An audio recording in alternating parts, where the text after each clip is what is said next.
Hello guys and welcome back to MS Tech Tutorials, and in today's video I'm going to be going over how to fix the Hell Let Loose a network error has occurred, and let's get straight into the video. So the first thing that you guys can do is simply just make your way over to Epic Games Launcher or Steam, wherever you have it downloaded from.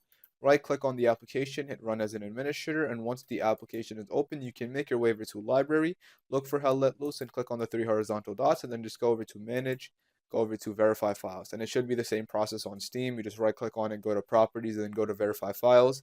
But anyways, once you do done with both of those steps, you guys should be good to go. You can X out. You can either restart Epic Games Launcher by opening up the task manager by clicking either Control Shift and Escape at the same time, or just opening it or just typing it up in the search bar. But anyways, once the task manager is opened, as you can click on Epic Games Launcher, right click on it, hit end task. This kind of like restarts it, and then once you open it back up, you guys should be good to go. Another method you guys can do is simply just restart your network connection, and you can just do that by unplugging the power cord from the Wi-Fi router for about 30 seconds to a minute. Once that time is up, you can just plug it back in, and then I highly recommend restarting your PC right after as well, once your PC is connected to the network. But anyways, once you're done with that, you guys should be good to go, and that is it. So that is it for the video. Thank you guys for watching. Make sure to give the video a thumbs up, subscribe to the channel, and have a great day.